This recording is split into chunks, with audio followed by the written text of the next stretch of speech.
Gostar se iniciar o nosso estudo da Escola Bíblica Dominical. É apenas lembrar para os irmãos que, como livros para o estudo de Apocalipse, nós estamos concluindo hoje esse livro do John Stott, O que Cristo Pensa da Igreja. Então, meus irmãos, riquíssima obra, riquíssima. É uma obra que... uma bênção. Eu quero até voltar a fazer aquela série de sermões, né, à noite, sobre esse livro, O que Cristo Pensa da Igreja. Porque eu tenho no canal do YouTube, mas está faltando 2 igrejas. Então, eu quero voltar a pregar novamente essa série, tudo direitinho. Nós estamos usando essa outra obra aqui, do William Hendricks, Mais que Vencedores. No final desse estudo eu quero passar para os irmãos 3 caminhos a seguir daqui em diante, porque hoje nós concluímos a primeira fase, a primeira etapa do estudo do livro de Apocalipse, né? Lembra que eu falei que são sessões paralelas? As 7 igrejas, as 7 taças, os 7 selos, as 7 trombetas, né? Então, hoje eu tenho uma proposta no final do estudo para vocês, e vocês vão escolher aí pelo chat. Estamos usando esse outro livro do John Stott, juntamente com outro teólogo, Michael Wilcock, está aqui, muito bom mesmo, da coleção da Bíblia Fala Hoje. E esse tradicionalzinho, muito tradicional, que é George Led, muito bom também. Então, e para aplicação, nós estamos usando o livro do Hernandes Dias Lopes, né? Então, para fazer as aplicações. Também excelente obra do Hernandes Dias Lopes, porque Hernandes Dias Lopes ele usa ele tem várias fontes, né? Então a gente também usa a obra dele. Então vamos iniciar. Então, irmãos, vamos lá. Hoje nós vamos... Deixa eu ver. Está funcionando o microfone. Estudo bíblico, né? A proposta é estudar o livro de Apocalipse.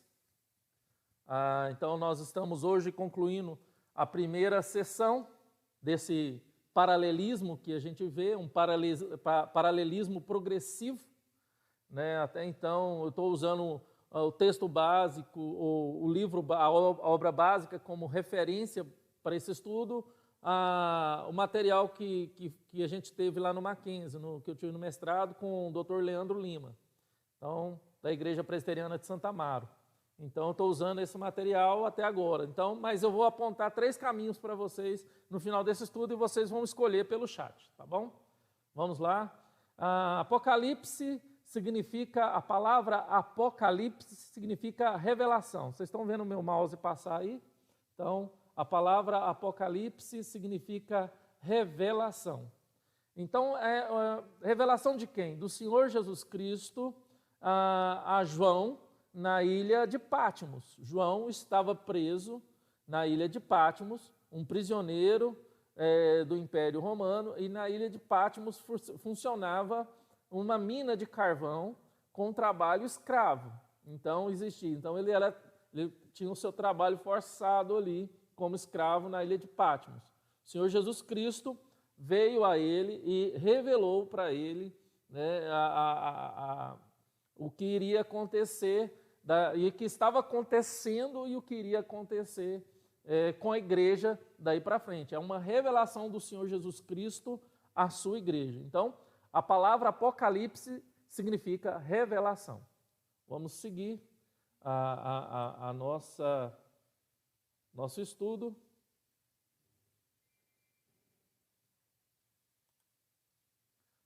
Tema da aula de hoje: Igreja de Laodiceia. Então, esse é o tema da nossa aula de hoje. A carta à igreja de Laodiceia. Então, temos aí alguns sítio arqueológico, né? Algumas coisas que Laodiceia tem lá ainda, né? Vamos seguir. Aqui é um mapa que dá para a gente ver. Laodiceia fica perto de Colossos, né, uma outra cidade, Filadélfia logo mais acima, e Hierápolis a poucos quilômetros de Laodiceia. Então, apenas tem um rio o rio Licos. Então, tá aí. Vamos seguindo. Então, hoje nós concluímos as 7 igrejas. Está aqui a ilha de Patmos, nós falamos sobre a igreja de Éfeso, falamos sobre a igreja de Esmirna, Pérgamo, Tiatira, Sardes, Filadélfia e Laodiceia, que é a última igreja das 7 igrejas que o Senhor Jesus Cristo revelou na ilha de Patmos a João. Tá bom? Então, hoje nós vamos falar dessa última igreja. Você vai acompanhando aí. Perguntas, você pode usar o chat. Eu acho que o chat está funcionando. Quer ver? Vou mandar um bom dia para vocês aqui. Creio que sim. Está aberto o chat. Tá aberto o chat. Vamos lá. Olha que interessante, irmãos. Lembra que eu falei para vocês, mostrei para vocês a cidade de Hierápolis? Hierápolis tem uma fonte termal de água quente com mineral eu esqueci, cálcio e outro tipo de mineral que faz muito bem para a saúde. Então, Hierápolis é uma fonte termal de água quente. Olha como é que é formada as bacias de água quente. Os turistas, antigamente, na época de Cristo, logo após a época de Cristo, sempre foram para Hierápolis para cuidar da saúde, tomar banho de água quente. Hoje, Hierápolis é uma Caldas Novas. Então, hoje, Hierápolis é uma Caldas Novas. Olha como é que é Hierápolis hoje. Está aqui. Olha como é que está. Parece Rio Quente, né? Olha aqui para você ver. Numa foto de cá. Parece o nosso Rio Quente aqui em Caldas Novas. Mas olha, tem uma foto, eu não coloquei essa imagem aqui. Uma foto de Laodiceia, dá para ver esse monte, é uma montanha branca, cheia de piscinas de água quente, água termais. Isso aqui fica na Turquia, viu? Fica na parte oriental da Turquia. Então, está aí, desde que, na época da igreja, de Cristo, até hoje existe essa montanha e essas fontes de água termais, que virou hoje um clube. Hoje lá é um clube, parecendo Rio Quente. Então, a minha vontade, como eu falei, quando eu for para Israel, é passar por aí, né? Conhecer as 7 cidades históricas, né? O que restou de cada uma, como eu mostrei para vocês. Aí, então, está aí Hierápolis, né? Então,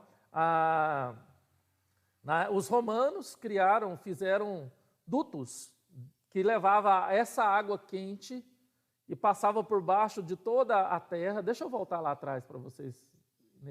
Então, eles fizeram arquedutos, né, os romanos, e trazia essa água quente aqui de Hierápolis até Laodiceia.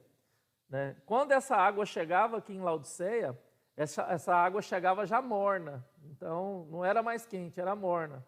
Mas era a única água para uso na cidade de Laodiceia. Essa água chegava morna. Então, era para beber, para fazer a higiene. Então, é a única água que chegava em Laodiceia. Vamos voltar para lá. Então, tá aí. Bom dia, Ana. Então, já mostrei para vocês. Aqui, Hierápolis, expliquei. Aqui nós vemos também o sítio arqueológico, né? O que restou da cidade de Laodiceia. Está aí, né, algumas estruturas históricas, né? O nome de Laodiceia, provavelmente foi uma homenagem a Laodice I, esposa do rei Antíoco II, no Império Seleucida. Então, a cidade recebeu o nome da esposa do rei Antíoco II, do Império Seleucida. Então, por isso ela chama Laodiceia. Laodice, conforme mencionado na Ilíada de Homero, uma obra muito antiga, né, no século a.C., foi filha do lendário rei Príamo de Troia e Hércuba. Então, olha que interessante, né? A Laodice, que casou com Antíoco II, foi filha do lendário Príamo de Troia. A história. Laodiceia consiste de duas palavras, laos, povo, e dike, justiça. Significado, justiça do povo, ou justiça que vem do povo. Mais outra foto, né, do que sobrou da cidade de Laodiceia, a última cidade da primeira sessão paralela progressiva de Apocalipse. De todas as cartas às igrejas da Ásia Menor, da Ásia Oriental, essa é a mais severa. Então, Jesus não faz nenhum elogio à igreja de Laodiceia. A única coisa boa em Laodiceia era a opinião da igreja sobre si mesma, e ainda assim completamente falsa. A cidade de Laodiceia foi fundada em 250 a.C. por Antíoco da Síria. A cidade era importante pela sua localização. Ficava no meio das grandes rotas comerciais. Era uma cidade rica e opulenta. Eu acho que essa história tem uma história que eu acho que vai estar aí, senão eu vou estar adiantando essa história. Eu não vou falar dessa história porque eu creio que ela está aí e vai ser falada. A cidade de Laodiceia destacava por 4 características. Então, aqui tem o mapa da Turquia, a parte oriental da Turquia, aqui, onde está o meu mouse, é onde se encontra a cidade de Laodiceia. Então, aqui a gente vê Éfeso, Esmirna, e aí vai, desce aqui. Então, aqui você vai vendo a cidade. É lógico que os nomes que aqui estão são nomes já atuais, né? São os nomes que foram mudados das cidades, porque não continua mais os nomes antigos. Aqui mais embaixo do mapa da Turquia, você vê aqui o que sobrou dos arquedutos. Esses arquedutos aqui, esses dutos, foram construídos para trazer água de Hierápolis. Ele trazia água quente de Hierápolis, cortava o rio Lico por baixo, ou por cima, eu não sei.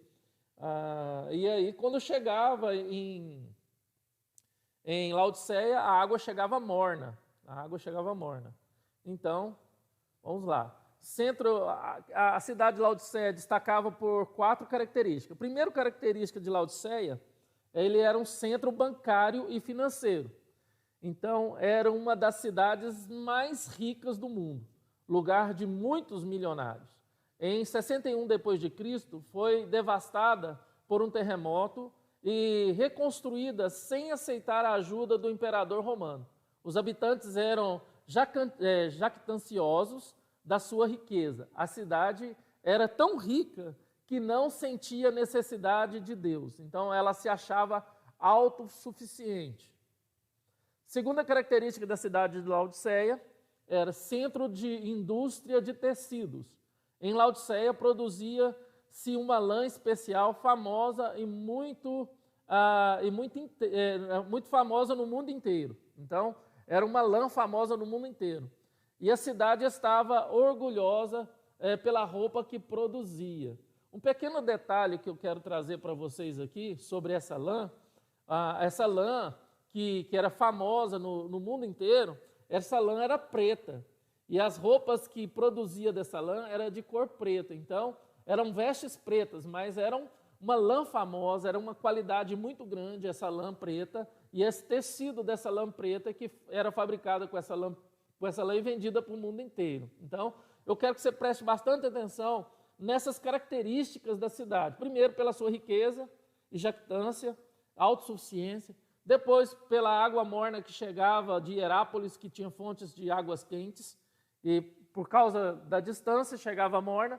Terceiro, pela indústria de tecidos e roupas pretas, por causa da lã famosa, a lã preta que existia. Então, quero que você grave isso na sua mente, para que você possa entender mais para frente algumas questões que eu quero deixar para vocês. Voltando aqui, a terceira característica que eu quero evidenciar que a cidade tem, centro médico de importância. Ali havia uma escola de medicina famosíssima. Fabricava-se ali 2 ungüentos, quase milagrosos para o ouvido e para os olhos. O pó frígio, para fabricar o colírio, era o remédio mais importante produzido naquela cidade. Então, aquela cidade ela era famosa porque ela produzia um colírio, né, para os olhos, e era quase milagroso, né, por causa das qualidades medicinais que existia nesse pó, por causa dos minérios e das substâncias que eles usavam. Então, o pó frígio, né, que fabricava o famoso colírio que Laodiceia tinha no seu centro de medicina. E o quarto, as suas águas térmicas. Então, eu já falei sobre as águas térmicas. A região era formada por 3 cidades, Colossos, Hierápolis e Laodiceia. Em Colossos ficavam as fontes de águas frias, e em Hierápolis ficava a fonte de água quente, que em seu curso sobre o planalto tornava-se morna, e nesta condição fluía dos rochedos fronteiros a Laodiceia. Tanto as águas quentes de Hierápolis como as águas frias de Colossos eram terapêuticas, por causa das propriedades naturais que havia nessa água, minérios que fazem bem para a saúde, tá bom? Então, essas características que eu chamo de contexto cultural ou contexto histórico é muito importante.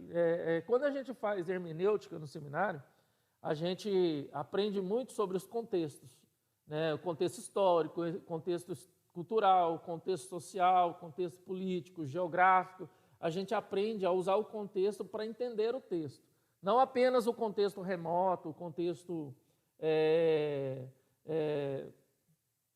próximo, mas todo o contexto para que a gente possa entender. Então está aí o mapa da cidade de Hierápolis, da cidade de Laodiceia e Colossos. Está aqui. Aqui tinha água quente, Colossos tinha água fria e Laodiceia tinha água morna. Interessante a gente pensar nisso, né? Um tinha água quente, outra água fria. Olha, grava bem, eu vou tocar nesse assunto com você. Grava bem isso que eu vou te dizer. Olha, Hierápolis tinha água quente. Colossos, cidade de Colossos, tinha água fria. Mas Laodiceia tinha água morna, tá bom? Gente, essas características o contexto, ele é muito interessante. A gente não pode desconsiderar o contexto, né, de um texto, ou de uma perícope na qual nós estamos estudando, tá bom? Vamos seguir, então. Então, vamos para a leitura bíblica. Então, você pode pegar a sua Bíblia, abrir em Apocalipse 3, 14 a 22, ou você pode acompanhar aí da tela que eu vou estar apresentando o texto para vocês. Ao anjo, vamos fazer a leitura, né? Ao anjo da igreja em Laodiceia, escreve: estas coisas diz o Amém, a testemunha fiel e verdadeira, o princípio da criação de Deus. Conheço as tuas obras, que nem és frio, nem quente. Quem dera fosses frio ou quente. Assim, porque és morno, e nem és quente, e nem frio, estou a ponto de vomitar-te da minha boca. Pois dizes: estou rico e abastado, e não preciso de coisa alguma. E nem sabes que tu és infeliz, sim, miserável, pobre, cego e nu. Aconselho-te que de mim compres ouro refinado pelo fogo para te enriqueceres, vestiduras brancas para te vestires, a fim de que não seja manifesta a vergonha da tua nudez, e colírio para ungires os olhos, a fim de que vejas. Eu repreendo e disciplino a quantos amo. Sê, pois, zeloso e arrependa-te. Eis que estou à porta e bato. Se alguém ouvir a minha voz e abrir a porta, estarei em sua casa e cearei com ele e ele comigo. Ao vencedor, dar-lhe-ei sentar-se comigo no meu trono, assim como também eu venci e me sentei com o meu Pai no seu trono. Quem tem ouvidos, ouça o que o Espírito diz às igrejas. Amém. Maravilhoso, irmãos. Nós oramos no início, mas vamos fazer outra oração, agradecendo a Deus e pedindo para que Ele venha nos ajudar. Senhor Deus, muito obrigado pela Tua palavra que foi lida. Manifesta agora a Tua vontade em nossas vidas, em nosso coração. Ilumine a minha mente, o meu coração, também os Teus filhos que estão acompanhando de casa esse estudo bíblico. Que eles possam, Deus, entender a Tua palavra, em nome do Senhor Jesus Cristo. Amém. Amém. Então nós vamos começar. Ao anjo da igreja em Laodiceia escreve: quem é o destinatário? Então o destinatário é o anjo da igreja. O anjo, no grego angelos, ou ângelos, mensageiro, aquele que possuía o cargo de comunicar para a igreja. Então, o mensageiro, eu quero explicar isso, eu quero fazer pouca interferência. O mensageiro é bem claro que é considerado por Cristo na revelação, em Apocalipse, como anjo. É aquele que tem um cargo de revelar, comunicar à igreja a mensagem de Deus, a revelação de Deus. Então, isso não é muito diferente dos pastores de hoje, que nós temos a responsabilidade de comunicar à igreja a revelação de Deus. É exatamente essa a nossa função. É por isso que a Igreja Presbiteriana do Brasil, em nossa carteira de pastor, não está carteira de pastor, mas está carteira de ministro, porque a Igreja Presbiteriana do Brasil, oriunda de uma teologia reformada, vê que nós, de fato, somos ministros da palavra, aqueles que foram separados por Deus para transmitir, comunicar a palavra de Deus. Mas aí você pode perguntar, mas a Bíblia está aí, então nós não precisamos, né, de ministro, nós não precisamos. Mas o grande problema é que a palavra de Deus está aí, está clara, temos versões mais fáceis, mas são tantas questões que nós temos que trazer para estudar e ver, averiguar, para trazer uma mensagem, uma revelação mais límpida e mais fiel. Como eu falei do início, existe contexto histórico, geográfico, político, a língua, a tradução, muitas coisas que na língua original que se perdeu na tradução. Então nós estudamos, fizemos um seminário, depois continuamos estudando, como estudamos até hoje, para que a gente venha, quando pregar e quando trazer um estudo bíblico, trazer o mais fiel possível, o mais puro possível, para que vocês possam entender. Então essa é a função de um pastor presbiteriano. Eu falo de um pastor presbiteriano porque eu aprendi isso e busco isso porque a igreja presbiteriana tem como essência, né, os seus pastores se dedicar. Então, qual que é a primazia da igreja presbiteriana para os pastores? Eles têm que se dedicar na palavra e na oração. Então, a primícia básica dos pastores presbiterianos é dedicação na palavra e na oração. É o que a igreja presbiteriana exige de nós, pastores. O esmero na palavra e na oração. Tá bom? Diferente de outras igrejas, né, que o pastor ele se dedica também em outras áreas, né? Tem igrejas que o pastor se dedica mais na administração do que na oração, mais na administração do que na palavra, ou em outras coisas mais. Mas isso não vem ao caso, né? Não estou aqui para questionar esse ponto. Mas vamos seguir e voltar para o nosso estudo. Vamos lá. O pastor daquela igreja local, em Laodiceia, seria um mensageiro, responsável por ler e transmitir o comunicado com fidelidade a todos os crentes daquela cidade. Então, como eu falei, seria o pastor. Mas quem é o remetente? Como Jesus se identifica aqui nesta carta? Então, quem é o remetente? Estas coisas diz o Amém. Quem é o remetente? O Amém. A testemunha fiel e verdadeira.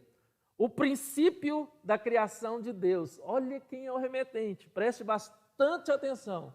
O remetente é o Amém, a testemunha fiel e verdadeira, o princípio da criação de Deus. Está aqui, né? Jesus, a testemunha fiel, verdadeira, o princípio da criação. Irmãos, eu quero que vocês vai prestando bastante atenção e qualquer coisa me pergunte aí pelo chat do nosso YouTube. Para uma igreja marcada pelo ceticismo, incredulidade, tolerância, Jesus se apresenta como o Amém. Refere-se à soberania divina, como está em 2 Coríntios 1:20. Deus tem a última palavra, né? Então, em 2 Coríntios, se você quiser abrir a sua Bíblia, em 2 Coríntios 1:20, está assim. Abri e vou ler para vocês rapidinho. 2 Coríntios 1:20. Porque quantas são as promessas de Deus, tantas tem nele o sim, quanto também por ele é o amém, para a glória de Deus, por nosso intermédio. Então, tem em Jesus o sim e o amém. Então, Jesus se identifica então como o amém, como a palavra final, a palavra selada. Ele tem a última palavra, ele tem de fato o poder de Deus para selar todas as coisas.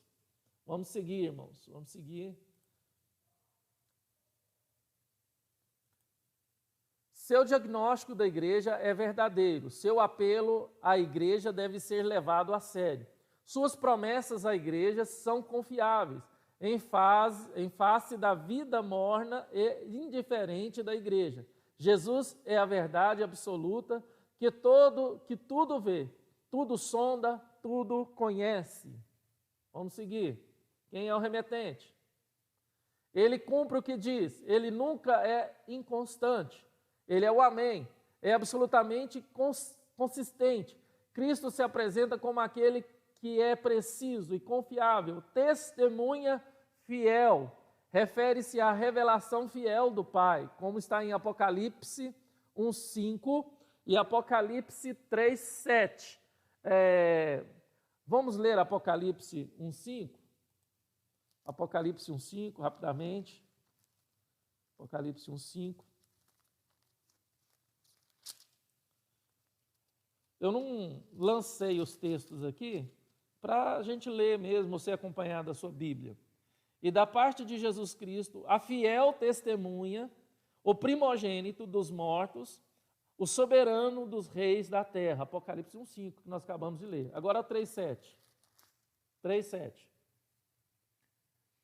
Ao anjo da igreja de Filadélfia escreve: essas coisas diz o santo, o verdadeiro, aquele que tem a chave de Davi, que abre e ninguém fechará, e o que fecha ninguém abrirá. Então ele se apresenta aqui como o verdadeiro, aquele que é e dele é verdadeiro, como está lá na nossa transmissão, aqui no PowerPoint. Vamos seguir. Cristo é o princípio da criação de Deus. Em face da vida caótica da igreja em Laodiceia, Jesus é aquele que é a origem da criação. Como ele deu ordem ao caos do universo, ele pode arrancar a igreja do caos espiritual. Então, Jesus ele se apresenta aqui como aquele que dá origem, como ele tirou o mundo do caos, né, onde o Espírito pairava sobre a face das águas, existia um caos, a terra era sem forma e vazia, existia um caos, mas o Espírito pairava sobre a face das águas. E Jesus é aquele que a gente vai ver o princípio da criação. Então Jesus tirou o mundo do caos e trouxe para uma ordem. Assim Jesus ele se apresenta também como aquele que pode tirar a igreja Laodiceia do caos para uma ordem, tá bom? Então quero que vocês guardem tudo isso no coração para que vocês possam entender muito bem o que nós vamos falar aqui. Então vamos lá. Conheço as tuas obras, que nem és frio e nem quente. Quem dera fosses frio ou quente. Então, vamos lá. Jesus identificou que em um crente morno Jesus identificou que um crente morno é pior que um incrédulo frio. Isso aqui são dizeres do Hernandes Dias Lopes, tá, irmãos? Do livro dele. Jesus identificou que um crente morno é pior do que um incrédulo frio. Lembra que eu falei das duas cidades? Hierápolis tinha água quente, águas termais, bastante quente, e Colossos tinha água fria, mas Laodiceia tinha água morna. Então, Jesus está contrapondo entre Hierápolis, que era quente, e Colossos, que tinha água fria. Então, conta-se uma história de que os viajantes que chegavam e não sabiam da água morna de Laodiceia, tinha uma fonte de água na entrada da cidade. E os viajantes que chegavam com sede, quando via essa fonte de água, já ia tomar com muita vontade.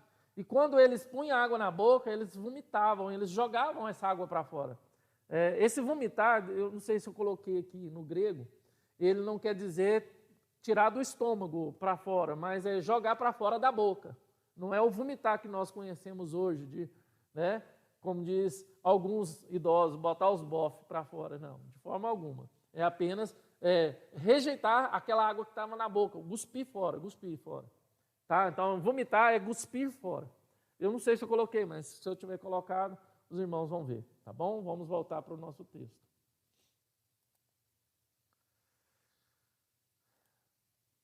É melhor ser frígido do que tépido ou morno. E mais honroso ser um ateu declarado do que ser um membro incrédulo de uma igreja evangélica. São palavras do Hernandes Dias Lopes, no livro dele. A queixa de Jesus contra os fariseus era contra a hipocrisia deles. Alguém que nunca fez profissão de fé e tenha consciência de sua completa falta de vida moral, é muito mais fácil de que ser ajudado que algum outro que se julga cristão, mas não tem a verdadeira vida espiritual. Então, o que Hernandes Dias Lopes está querendo dizer aqui é que existe muito ateu prático. Ele não é um ateu teórico, na verdade ele pode até professar uma fé, mas na prática ele vive como um ateu. Ele tem uma religião, ele está apontando para os fariseus, desculpa.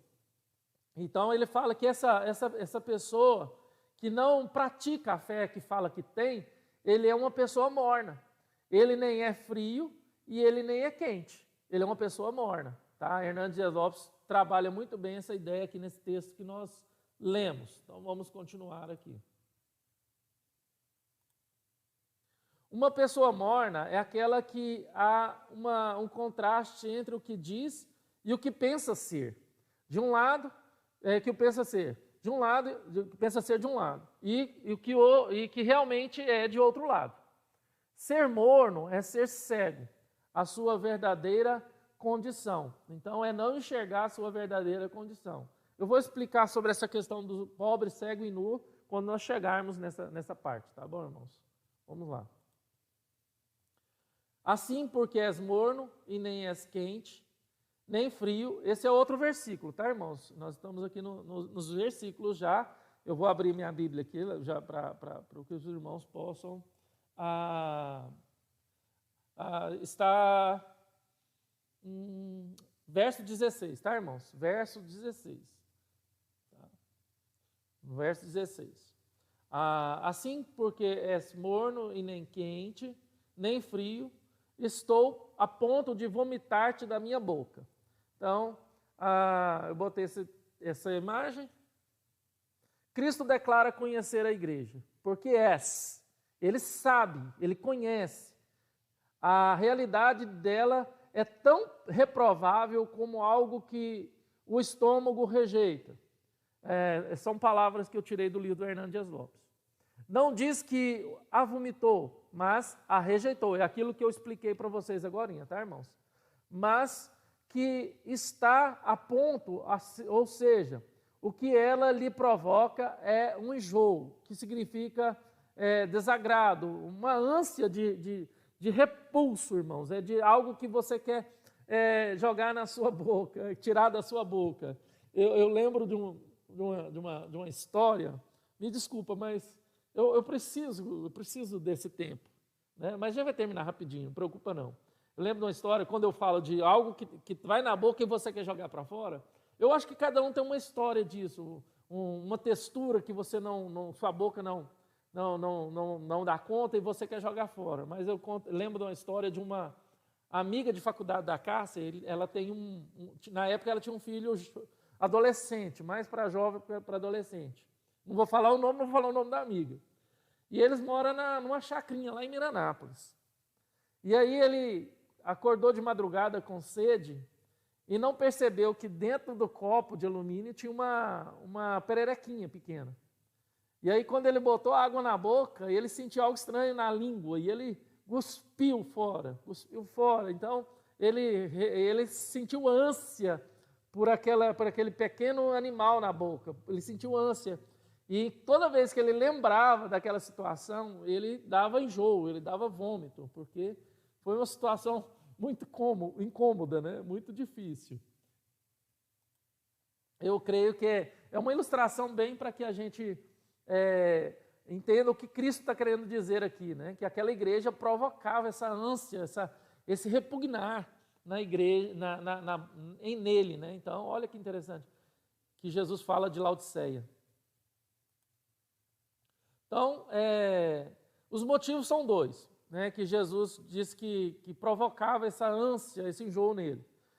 Primeiro era porque é uma igreja morna, né? Lembra que eu falei para vocês da água morna, né? Que vinha de Herápolis quente, mas passava pelos dutos e chegava em Laodiceia já morna. E tinha uma fonte na entrada da cidade que as pessoas tomavam e as que não sabiam, e logo jogava fora da boca essa água porque era água morna. Porque possui um falso conceito de si mesma, enganoso, um conceito enganoso e arrogante, né? Então eles achavam que eram ricos e se sentiam autossuficientes. Aquela história que eu contei para vocês no contexto histórico, que a cidade foi destruída por um terremoto e o imperador romano ofereceu dinheiro para a reconstrução da cidade e eles recusaram e reconstruíram a cidade com o próprio dinheiro. Uma cidade tão rica que eles reconstruíram uma cidade muito mais bonita com o próprio dinheiro que eles tinham, né? Então, eles se achavam autossuficientes e não eram nem um pouco humildes. Então, tá aí, gente. Jesus reprovando a autossuficiência, a falta de humildade. Gente, nós como igreja devemos tomar muito cuidado, né? Nós falamos, né, no começo da introdução do livro de Apocalipse, que o número 7 é um número de totalidade. Quando o Apocalipse, na simbologia apocalíptica, fala de 7, significa uma totalidade. Quando Jesus escreve as 7 igrejas, está dizendo a totalidade das suas igrejas, né? Então, está dizendo a nós, a igreja invisível, a igreja universal do reino de Deus, né? Que não é do Bispo Macedo, mas é a igreja do santo dos últimos dias, mas não é dos mormons, mas é que está militando agora. A igreja militante na face da terra. Eu acho que não existe o nome de igreja assim, né? Igreja militante na face da terra, né? Então, nós somos dessa igreja militante na face da terra. Que um dia iremos encontrar que no céu, se Jesus voltar agora, com a igreja triunfante. Então, aqueles que vão voltar com Cristo é a igreja triunfante. A igreja militante vai ao encontro. Vamos lá. Isso aí é assunto para frente ainda. Vamos lá. Vamos seguir.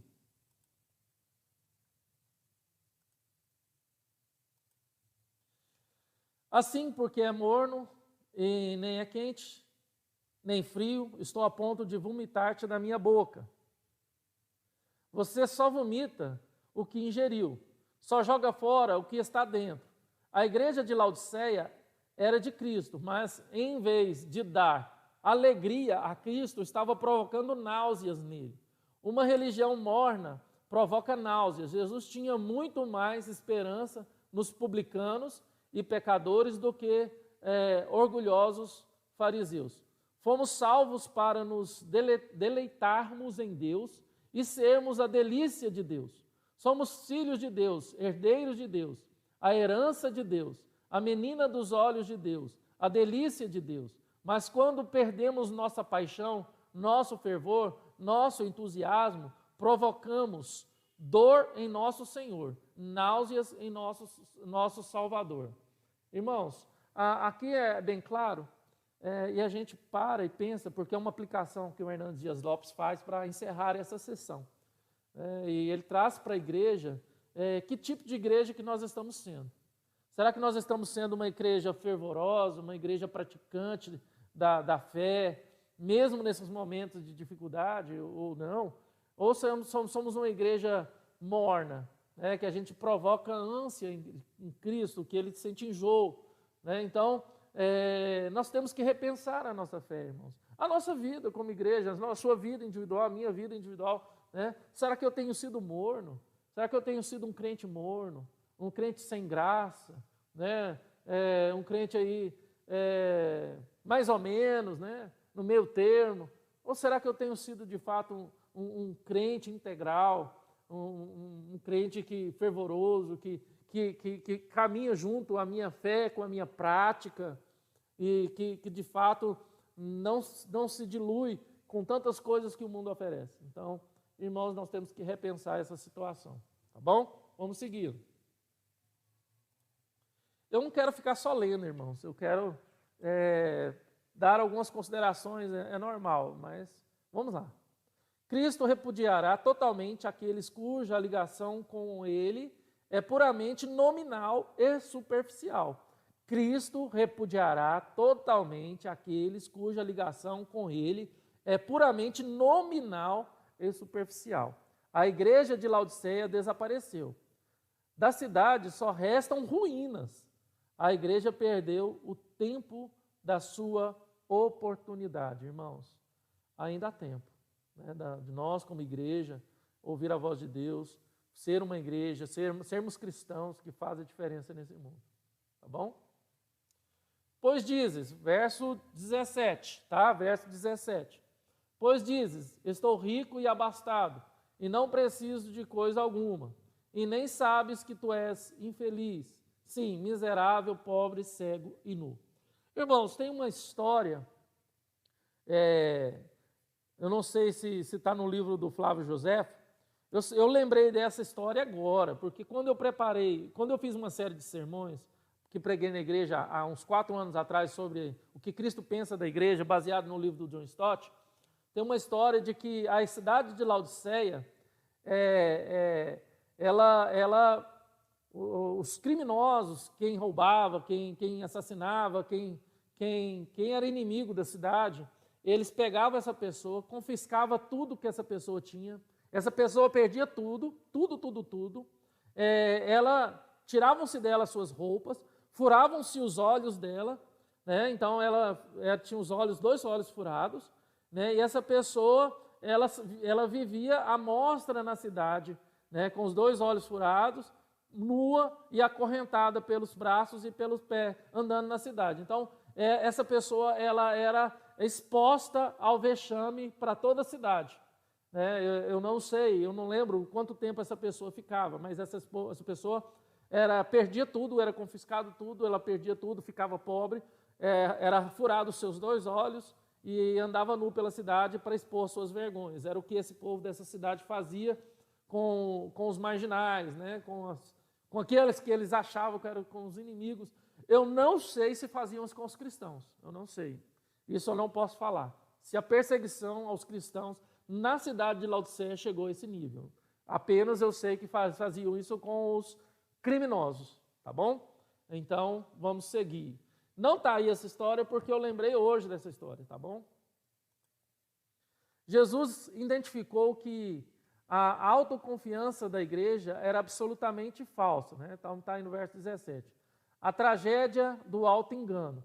Laodiceia se considerava rica e era pobre. Sardes se considerava viva e estava morta. Esmirna se considerava pobre, mas era rica. Filadélfia tinha pouca força, mas Jesus colocara diante dela uma porta aberta. O fariseu deu graças por não ser como os demais homens. Muitos nos dias dos juízes vão estar enganados. Mateus 7, 21 a 23. A igreja era morna devido à ilusão que alimentava a respeito de si mesma. Então, a igreja de Laodiceia se considerava rica e abastada, mas na verdade, Jesus usa algo que acontecia na cidade para mostrar que eles eram iguais. Eram iguais àqueles criminosos, que tudo era tirado deles, família, bens, e seus olhos eram furados e eles eram apresentados diante da cidade acorrentados e nus, com os olhos furados. Então Jesus se coloca aos arrogantes, os autossuficientes, os jactanciosos daquela cidade como aqueles que eles faziam aparecer pobres, cegos e nus na cidade de Laodiceia. Tá bom, irmãos? A tragédia da autossatisfação.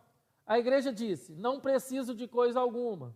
A igreja de Laodiceia era morna em seu amor a Cristo, mas amava o dinheiro. O amor ao dinheiro traz uma falsa segurança e uma falsa autossatisfação. A igreja não tinha consciência de sua condição. Aí tem a lenda de Narciso, né? Então todos já sabem da lenda de Narciso.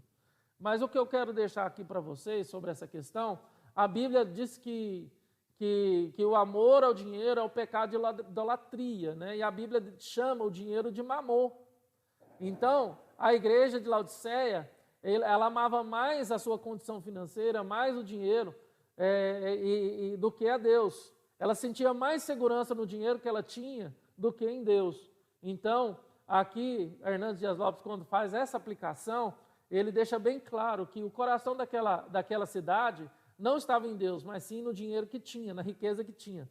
Tanto é que quando ela foi destruída, eu já falei sobre isso, pelo terremoto, ela não aceitou a ajuda de ninguém. Ela mesma se reconstruiu com o dinheiro que tinha e ficou muito mais bonita do que era antes. Então, a gente vê como esses cidadãos de Laodiceia eram jactanciosos, orgulhosos e arrogantes.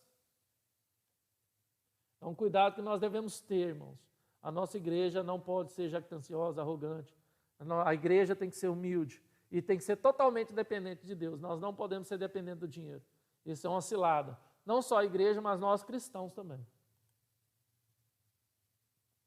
A tragédia de não ser o que se projetou ser e ser o que nunca se imaginou ser.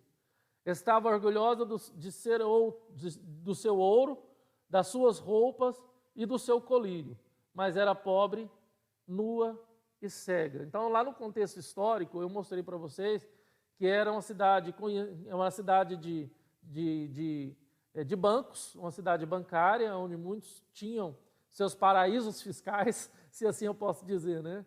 Era uma cidade que tinha um famoso colírio, que era praticamente milagroso por causa das suas substâncias naturais nesse colírio, através do pó frígio. E era uma cidade que produzia uma lã negra, preta, né, muito famosa, um tecido muito famoso, através da lã negra. Então, quem estava no momento que eu falei do contexto histórico vai se lembrar disso.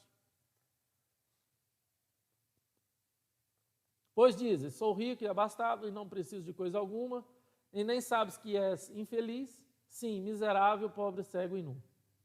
A congregação de Laodiceia fervilhava de frequentadores presunçosos.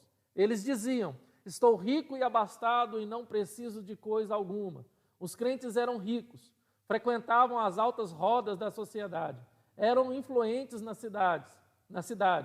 A cidade era um poderoso centro médico, bancário e comercial. O orgulho de Laodiceia era contagioso. Os cristãos contraíram a epidemia. O espírito de complacência insinuou-se na igreja e corrompeu-a. Os membros da igreja tornaram-se convencidos e vaidosos. Então, a igreja se tornou como a cidade e não influenciou a cidade. Irmãos, é uma situação que nós devemos pensar. Será que a igreja hoje tem influenciado o bairro, tem influenciado a cidade? Será que, vamos olhar para nós, quarta igreja, né? Será que nós temos influenciado o nosso bairro? Nós temos influenciado a nossa cidade? Será que nós cristãos, vamos olhar para a nossa para nós mesmos, né? Na nossa individualidade, se assim eu posso dizer, será que eu tenho influenciado os meus vizinhos? Eu tenho influenciado na cidade? O que eu tenho feito, né? Então, meus irmãos, nós temos que repensar. E muitas vezes a igreja ela tem tomado a forma da cidade e não feito ao contrário. E a cidade de Laodiceia, ela tomou a forma da cidade. Se tornou uma igreja jactanciosa, orgulhosa, arrogante, né, que só tinha dinheiro e mais nada. Ela era, como se diz Jesus aqui, ela era tão pobre, que a única coisa que ela tinha era dinheiro. E a gente sabe que a verdadeira riqueza não está no nosso bolso, e nem no nosso banco, e nem naquilo que nós temos para o nosso conforto. A nossa verdadeira riqueza está em Deus. É lá que está aquilo que a traça e a ferrugem não corrói e que o ladrão não pode tomar. Tá? Devemos tomar muito cuidado com isso, irmãos. Muito cuidado. Tá? Vamos voltar para nosso slide. Vamos lá. No mesmo texto, eles achavam que estavam indo maravilhosamente bem em sua vida religiosa, mas Cristo teve de acusá-los de cegos e mendigos nus. Mendigos apesar de seus bancos, cegos apesar do seu pó frígio, do seu colírio famoso, e nus apesar da sua fábrica de tecido através da lã negra, preta. São mendigos porque não têm como comprar o perdão de seus pecados. São nus porque não têm roupas adequadas para se apresentarem diante de Deus. São cegos porque não conseguem enxergar a sua pobreza espiritual. Irmãos, claramente, você pode trazer, e a Bíblia diz que Deus é quem traz vista aos cegos, é Jesus que investe nós e tampa a nossa vergonha, que perdoou, cobriu o nosso pecado e perdoou os nossos pecados. Né? E Jesus é a nossa verdadeira riqueza. Peço que comprem de mim ouro e prata. Então, sim, meus irmãos, aqui aponta claramente para aquilo que Deus oferece para nós e muitas vezes a igreja não tem visto. Quando eu falo igreja, aí eu estou falando da igreja universal, tá, irmãos? Da igreja invisível, da igreja militante. Vamos lá.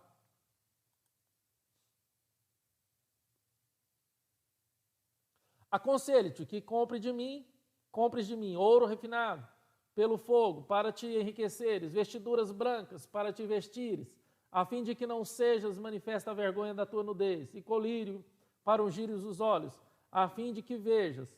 Então, o apelo que Cristo faz à igreja, qual que é o apelo? Cristo apresenta a igreja como um mercador espiritual, não no sentido pejorativo, viu, irmãos? Não no sentido pejorativo. Cristo prefere dar conselhos em vez de ordens, sendo soberano do céu e da terra, criador do universo, tendo incontáveis galáxias de estrelas na ponta dos dedos, tendo os direitos de emitir ordens para que obedeçamos, prefere dar conselhos. Ele poderia ordenar, mas prefere aconselhar. A suficiência está em Cristo. A igreja julgava-se autossuficiente, mas os crentes deveriam encontrar sua suficiência em Cristo. Aconselho-te que compre de mim. Então, vamos seguir. Apelo que Cristo faz à igreja. Então, Cristo se apresenta, tá? Cristo se apresenta como um mascate espiritual, aquele que está oferecendo algo. Cristo se apresenta à igreja como um mercador, um mascate, um camelô espiritual. Isso são aplicação do Hernandes Dias Lopes, tá, irmãos? Ele mostra aqui Jesus não como impondo, mas Jesus como oferecendo, tá? Seus produtos são essenciais, seu preço é de graça. Há notícias gloriosas para os mendigos, cegos e nus. Eles são pobres, mas Cristo tem ouro. Eles são nus, mas Cristo tem roupas. Eles são cegos, mas Cristo tem colírio para seus olhos. Cristo exorta a igreja a adquirir ouro para sua pobreza, e vestimentas brancas para sua nudez e colírio para sua cegueira. Então, olha que interessante, eles tinham lã preta e eram famosos por tecidos pretos, negros. E Jesus agora fala de vestiduras brancas, né, de algo branco. Jesus fala de um colírio verdadeiro, de um ouro puro, que eles não tinham. Tá bom, irmãos? Vamos seguir.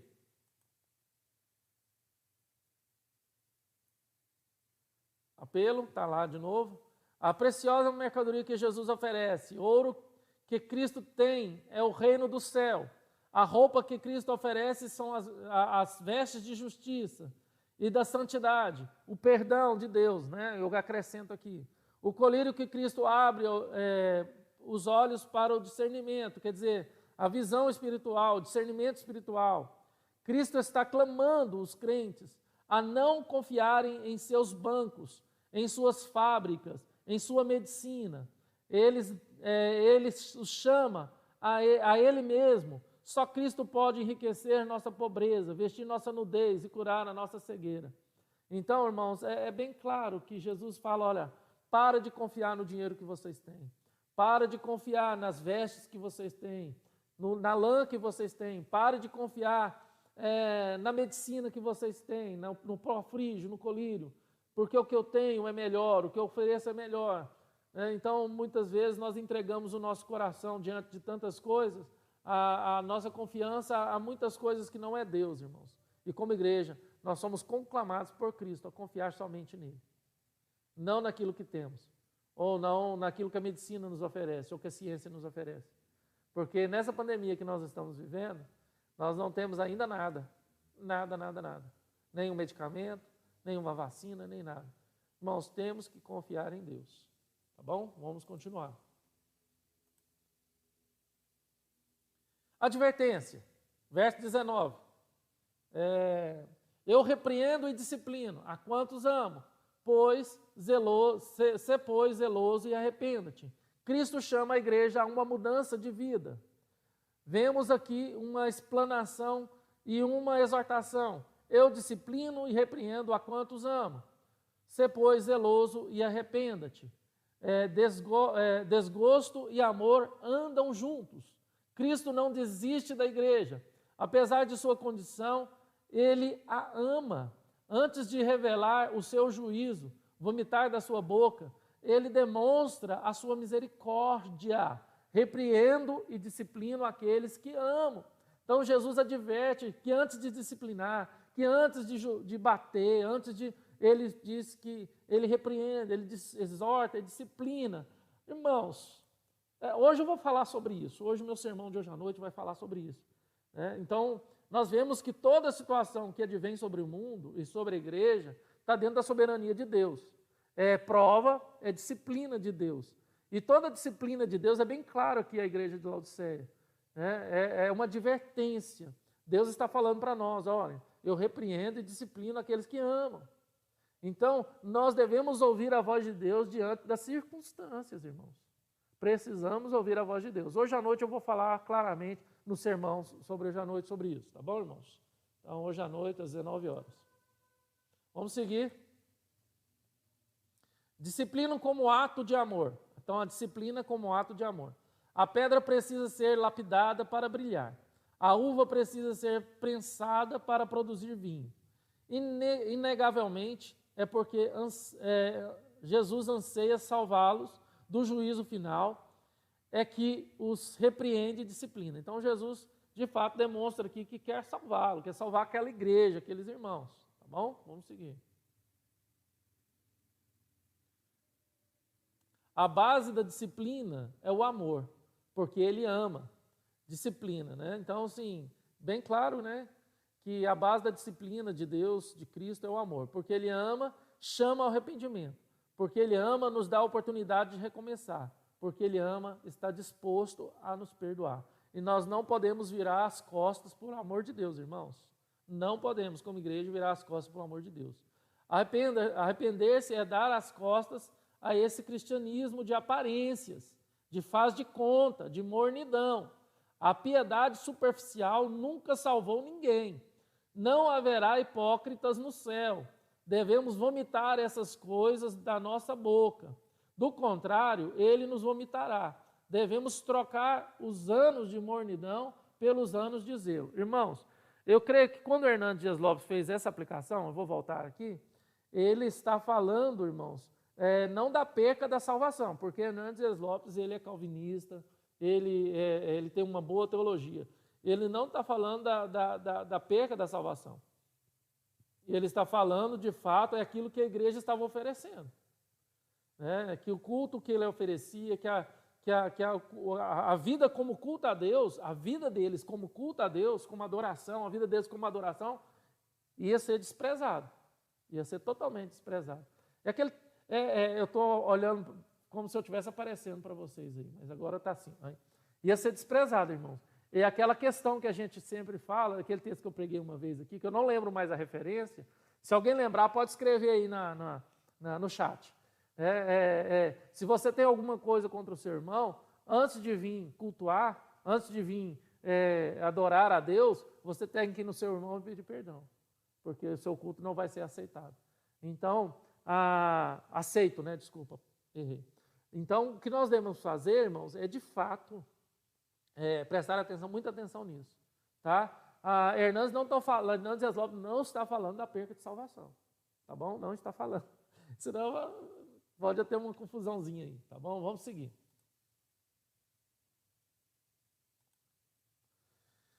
Eis que estou à porta e bato. Se alguém ouvir a minha voz e abrir a porta, entrarei em sua casa, cearei com ele e ele comigo. Cristo convida a igreja para a ceia, como profunda comunhão com ele. Verso 20, tá, irmãos?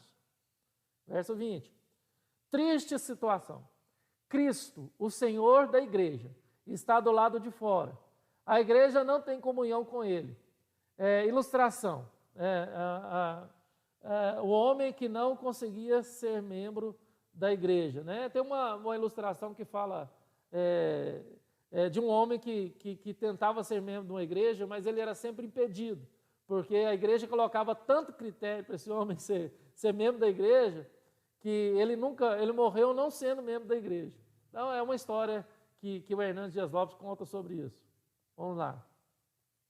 Este é um convite pessoal. A salvação é uma questão totalmente pessoal. Enquanto muitos batiam a porta no rosto de Jesus, outros são convidados por ele. Cristo vem visitar-nos. Coloca-se em frente da porta do nosso coração. Ele bate. Ele deseja entrar. E em visita do amado da nossa alma. Então, aqui está falando das pessoas que ainda não estão, de fato, ansiosas por alguém que está para chegar. Irmãos, o que Hernandes Dias Lopes, eu vejo que ele está querendo dizer aqui, mais uma vez explicando, porque eu estou usando o livro base do Hernandes Dias Lopes para fazer as explicações, eu posso até pensar em mudar daqui para frente, eu vou fazer a proposta para vocês. Porque o que eu vejo que Hernandes Dias Lopes está querendo dizer aqui, não é que Jesus está batendo, implorando, por favor, me deixe entrar. Jesus é aquele Deus que implora e que pede para você abrir a porta do seu coração. Não, de forma alguma. O que Hernandes Dias Lopes está falando são de dois tipos de pessoas. Alguém que está, de fato, esperando por uma pessoa ansiosamente chegar, né, como o pai do filho pródigo que ficava na janela, esperando o seu filho voltar. Então, de uma pessoa que está esperando alguém bater, ansiosamente, está ansiosamente esperando, de fato, Jesus bater. E de alguém que, de fato, está como as virgens, nércias, que estão nem aí. É aquela velha história, né? Se alguém me ligar, meu filho, diz que eu não estou. Então, eu sou esse tipo de pessoa, né, que não está nem aí. Não tem desejo por Cristo, não quer, a não ser que o Espírito Santo a desperte para isso. Tá bom, irmãos? Eu quero que vocês entendam isso. Se tiver dúvida, pode me perguntar, tá bom? Vamos voltar aqui.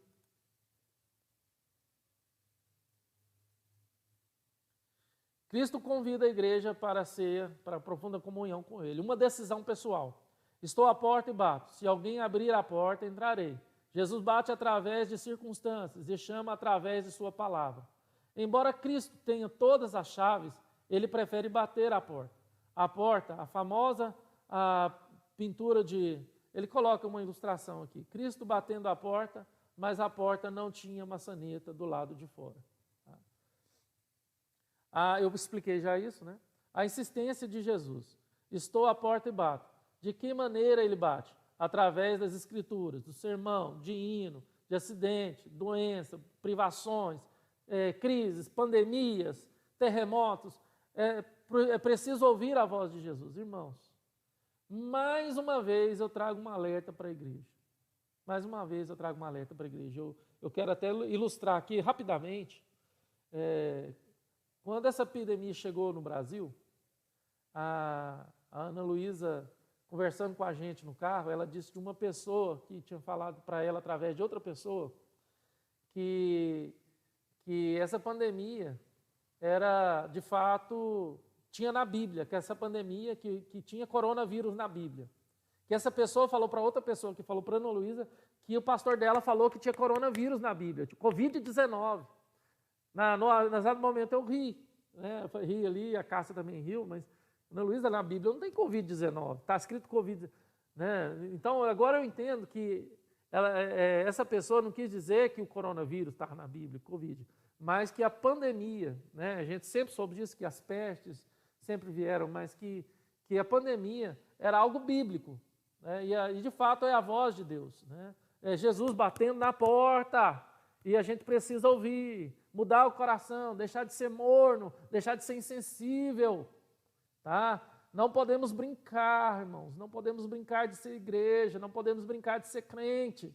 Jesus está batendo, quem tem ouvidos ouça o que o Espírito diz às igrejas. Vamos lá, vamos seguir, tá bom? Vamos voltar aqui para que os irmãos possam continuar vendo. Um convite para cear, também é um convite para cear.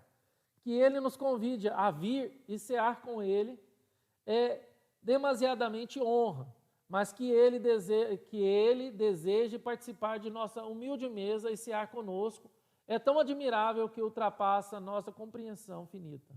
O hóspede transforma-se em anfitrião.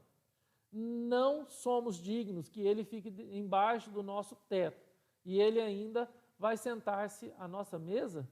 Somos convidados para o banquete do casamento do Cordeiro. Então, irmãos, essa questão de comunhão é muito importante. Eu sei que no período de pandemia, nós não temos tanta comunhão, mas nós precisamos, irmãos, preste atenção, precisamos, neste momento de isolamento social, é uma palavra, uma palavra pentecostal, uma palavra profética, dentro disso aqui. Nós precisamos, nesse momento de isolamento social, onde estamos afastados da comunhão uns dos outros. Precisamos, irmãos, orar uns pelos outros e aproveitar as oportunidades de estar juntos, mesmo que seja por meio da internet. Porque a internet, nesse momento, está sendo graça de Deus, irmãos. Está sendo graça de Deus. E será que nós estamos transformando essa graça em desgraça? Será que ao invés de usar essa graça para ser graça, nós estamos usando essa graça e transformando em desgraça, irmãos? Quantas oportunidades nós temos de estar junto com os irmãos, né? Você não pode ir na casa do irmão, mas faz uma videochamada, conversa com ele, manda uma mensagem. Participa dos momentos de oração que nós temos todo dia às 6 horas aqui. Olha, aparece todo mundo. Olha, está sendo um momento tão bom que todo mundo se vê. Está sendo maravilhoso. Um pode perguntar pelo outro, irmão, como é que você está e tal. Irmãos, nós não podemos deixar de lutar pela comunhão, mesmo que essa comunhão seja online, mas é graça de Deus. É graça de Deus. Eu não vou deixar de usar essa graça como graça e transformá-la em desgraça. Eu não vou perder tempo com live de sertanejo, de artista, com live de coisa. Não, irmãos. É momento de clamor. É momento de oração. É momento de ouvir a voz de Deus, aquele que está batendo. Jesus está batendo na porta. É o momento de ouvir o batido, irmãos. Tá bom? Vamos lá. Vamos seguir.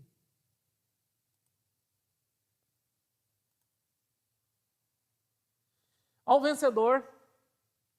vencedor, dar-lhe-ei sentar-se comigo no seu trono, assim como também eu venci e me sentei com meu Pai no seu trono. Jesus tem um poder para conduzir os vencedores ao seu trono de glória. Então, olha lá, irmãos. Quando Cristo entra em nossa casa, recebemos a riqueza do seu reino. Recebemos vestes brancas de justiça. Nossos olhos são abertos. Temos a alegria da comunhão com o Filho de Deus, mas temos também a promessa que excede em glória a todas as outras promessas ao vencedor. Reinaremos com ele, assentaremos em tronos com ele. Um trono é símbolo de conquista e autoridade. Isso aqui, irmãos, é um adendo meu, tá? Isso aqui que eu coloquei aqui. Que o trono é um símbolo de conquista e autoridade. Não vai pensar que você vai sentar num trono lá do lado de Deus e vai reinar tudo, não. Não é dessa forma, não, tá? É apenas um símbolo de conquista e autoridade. A comunhão da mesa secreta é transformada em comunhão de trono, pública.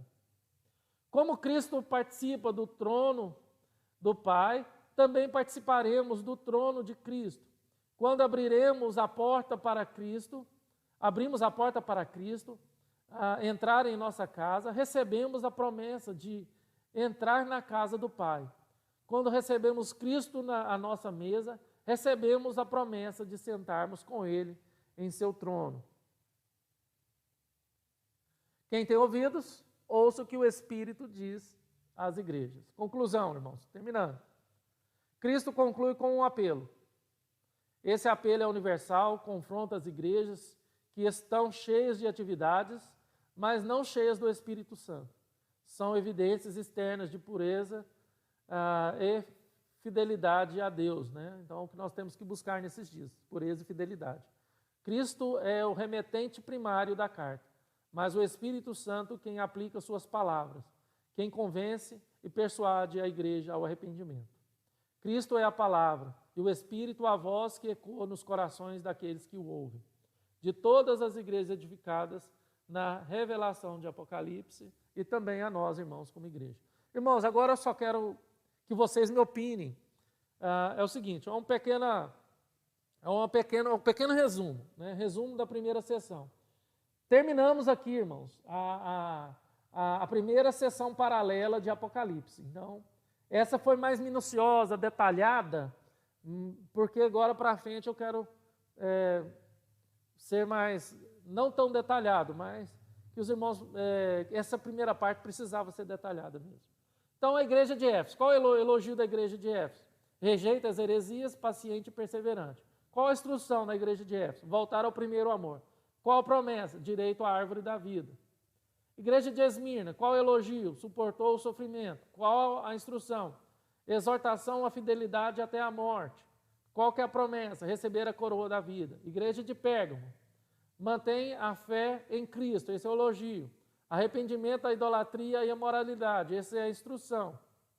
E qual que é a recompensa? O maná como um novo nome. Igreja de Tiatira, cresceu no serviço ao próximo, elogio.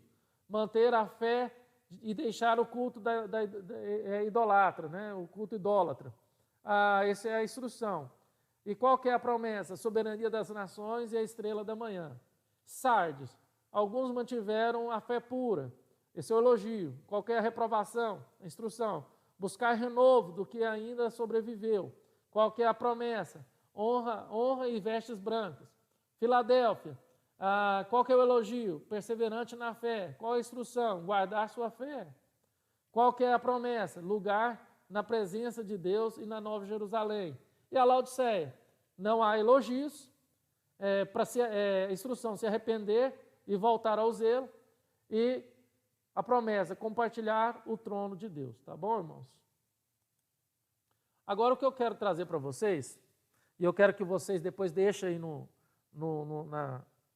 chat, a decisão que nós vamos tomar daqui para frente. Do estudo de Apocalipse. Né? Na primeira sessão nós terminamos agora com a 7ª igreja, que é a Laodiceia. William Hendricks trata das sessões paralelas e progressivas, é o que nós estamos seguindo até agora. Então, as 7 igrejas, os 7 cartiçais, os 7 selos, e as 7 trombetas e os 7 flagelos. A gente pode seguir aqui o roteiro de William Hendricks, né, se vocês quiserem. George Led trata das visões de João. A primeira visão, Cristo no meio da igreja. A segunda visão, o trono de Deus. A terceira visão, o julgamento e a volta de Cristo. A quarta visão, a Nova Jerusalém. Então, Led tem uma outra perspectiva de Apocalipse. E John Stott trata das cenas do livro. A primeira cena, a igreja no mundo. Segunda cena, o sofrimento da igreja. Terceira cena, uma evidência ao mundo. Quarta cena, a história como drama. Quinta cena, punição para o mundo. Sexta cena, a Babilônia. Sétima cena, o grande drama. E a oitava cena, a Nova Jerusalém. Então, irmãos, o que eu quero de vocês? Que vocês optem agora de qual que é o caminho que nós vamos seguir daqui para frente. Continua aqui em William Hendricks, passa ou vamos seguir o caminho de George Led, ou vamos seguir o caminho de John Stott. Então, vocês optam, tá bom? E a gente pode continuar usando como aplicação o livro do Hernando Dias Lopes, tá bom, irmãos? Hernando Dias Lopes trabalha por tema. Eu acho meio complicado o Hernando Dias Lopes, porque o livro do Hernando Dias Lopes, ele foi baseado nos sermões de domingo à noite na igreja de Vitória, lá em Espírito Santo. Então, ele pegou todos os sermões dele e fez um livro. Então, ele trabalha por tema. Então, eu acho muito complicado para vocês a gente seguir pelo tema. Então, eu estou usando o livro do Hernando Dias Lopes para fazer aplicações práticas. Então, ou a gente segue William Hendricks, ou a gente segue George Led, ou John Stott. Então, vocês coloquem aí. Vamos votar a voto aí. Vamos seguir aí. Tá bom? E, irmãos, fim. A igreja de Laodiceia é a última igreja das igrejas do Apocalipse. Então, a primeira sessão de Apocalipse nós terminamos. Graças a Deus. Eu espero que tenha sido edificante para vocês. Espero que eu tenha conseguido alcançar o coração de vocês com a explicação. Foi muito detalhado, foi introdução, foi em 2 domingos, mas eu creio que tem sido edificante. Está no canal, está aí na igreja, está na igreja, e no meu canal no YouTube, eu tenho todos eles editado e cortado, feito tamanho perfeito, então em ordem, está lá na playlist, lá no meu canal, se você lá no canal do YouTube, está lá playlist, está lá Apocalipse. Clica em cima, está em ordem do primeiro até o último, então fica mais fácil para você também fazer. Então você pode seguir, eu rever tudo pelo meu canal no YouTube, que é Orlíquio Alessandro Camilo. Então, HOR2LZKYO. Tá bom? Deus abençoe. Vamos orar para a gente concluir esse momento. Tá? Senhor Deus, muito obrigado por este momento. Muito obrigado a Deus pelos teus filhos que acompanharam ao estudo dessa primeira sessão paralela de Apocalipse, ó Deus. Nós temos uma proposta de 3 caminhos. Nos dê discernimento qual caminho nós vamos tomar daqui para diante. Um caminho mais curto, um caminho mediano e um caminho mais longo. Então, meu Deus, nos ajude e nos dê discernimento. Abençoe cada um que acompanhou esse estudo. Derrama a tua graça e a tua bênção. Em nome do Senhor Jesus Cristo. Amém, amém, amém. Deus abençoe, irmãos. Deus abençoe a todos, tá?